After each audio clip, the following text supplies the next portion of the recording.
Hello everybody and welcome back to Quest 64. We are here at the Dondoran Flats.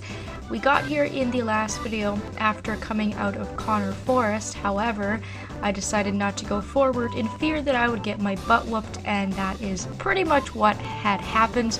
I spent a little bit of time off screen grinding. My HP is now past 100, my MP is almost at 30, and I have been working on my earth spirits.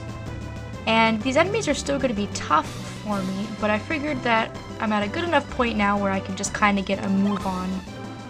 And move on through Dondoran Flats. The first spirit is to the left when you come out of Connor Forest.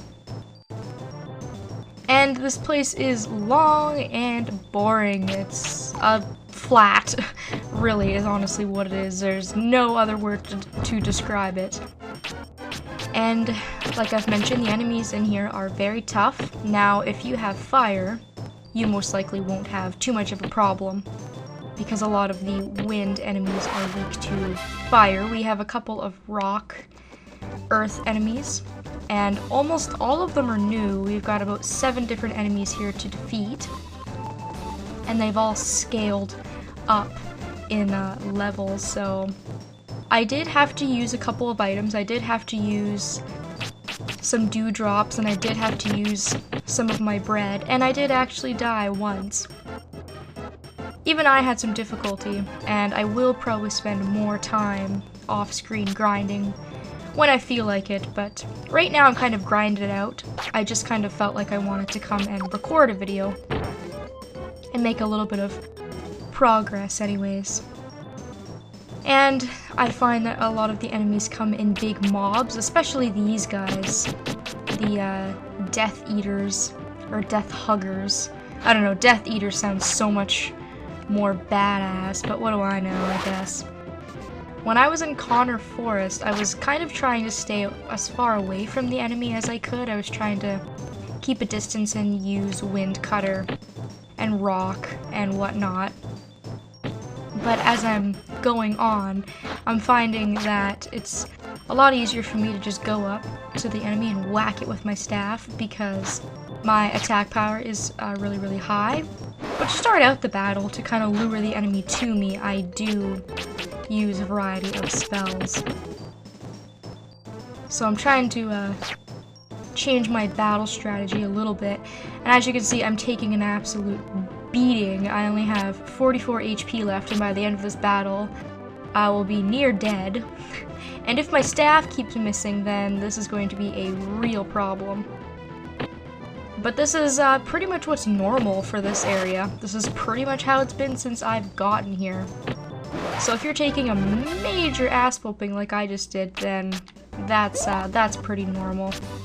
And that's why it's good to save your items, save your bread, use your wings if you have to, even though that would be a huge pain. It would be a lot of backtracking. But desperate time calls for desperate measures if you are completely out of supplies. But I do have a pretty good stash of items, and I'm not entirely worried. I just have to make sure that my MP is in check.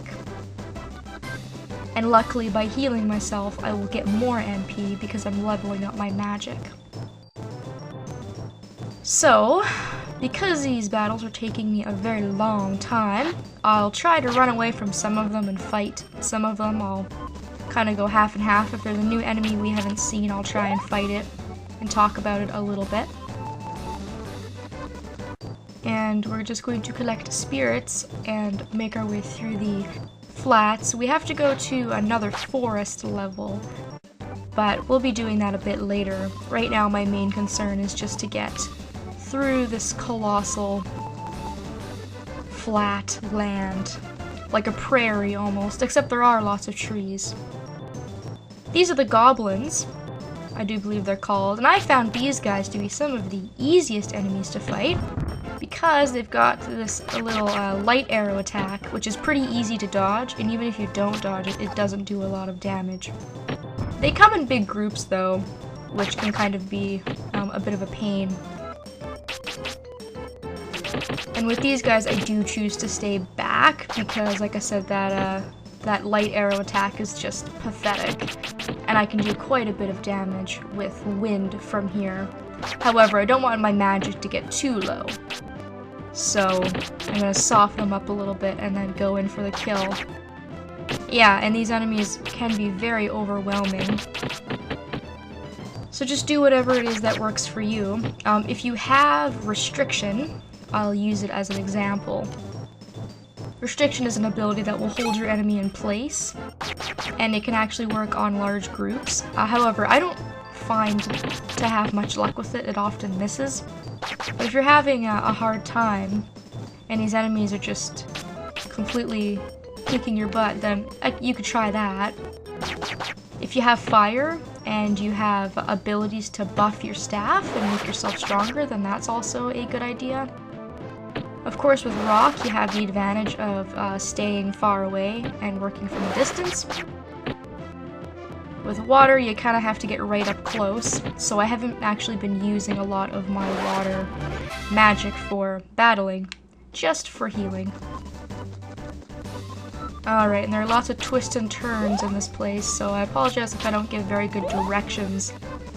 This place is more just kind of feeling around and finding the way to go. If I bring up my map, currently I'm at this location, and there is a spirit over here to the right, and that can be really, really easy to miss. And I'm going to escape from those enemies because they are by far the strongest and I don't want to deal with them.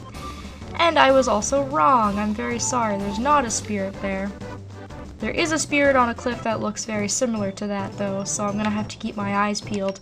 I managed to find all the spirits when I was doing my grinding and I was trying to find all the spirits for the video.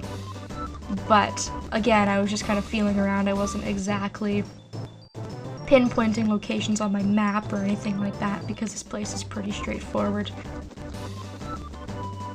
I'll take a right this way, and you can actually see the spirit up there. That's one of the ones we have to grab.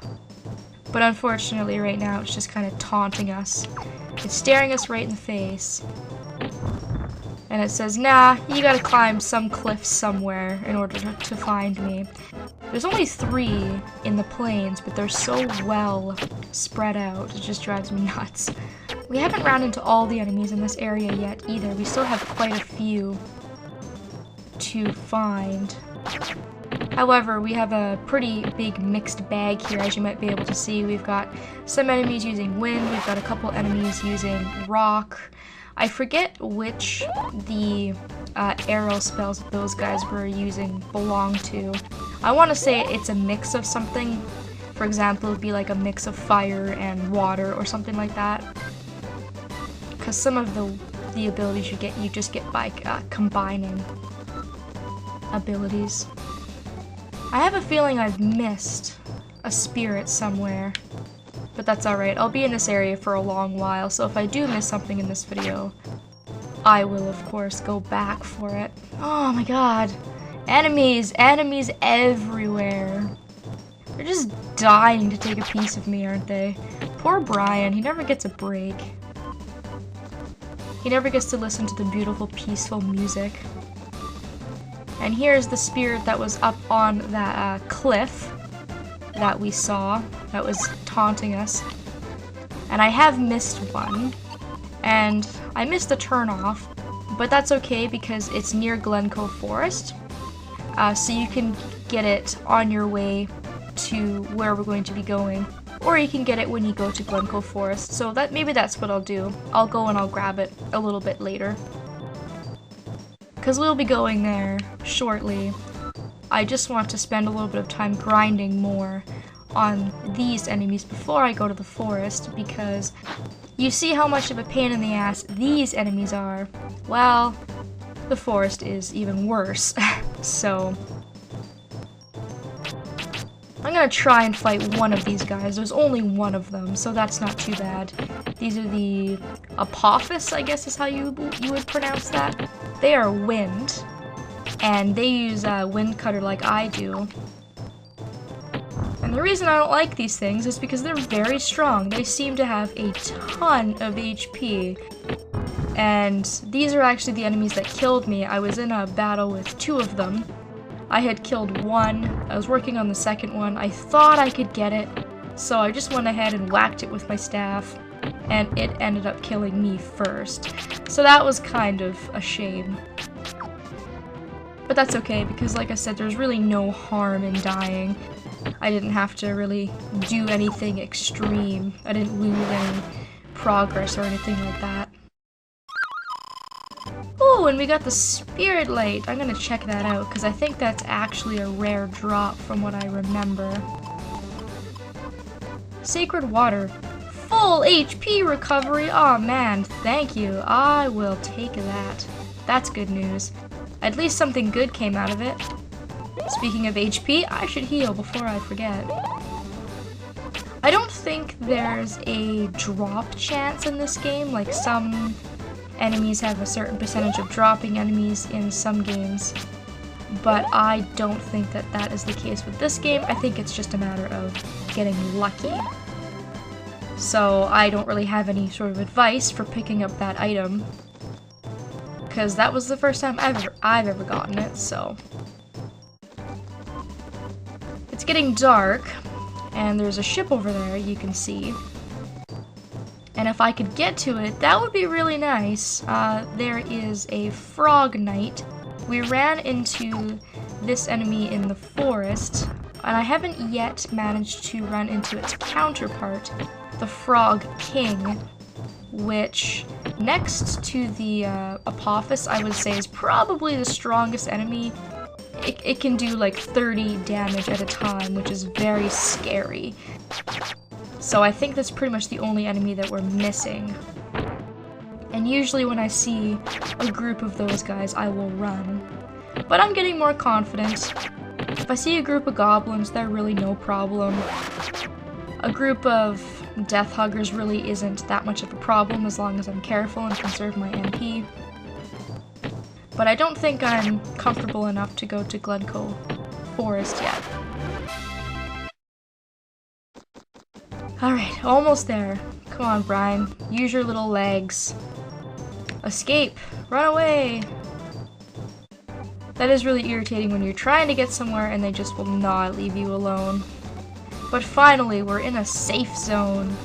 I had mentioned when I pulled up the map in the last video that there was no town or anything, so you were kind of going to be stuck in this area for a while with no supplies. But once you reach the end of the road, the good news is that this is an inn, so that is fantastic.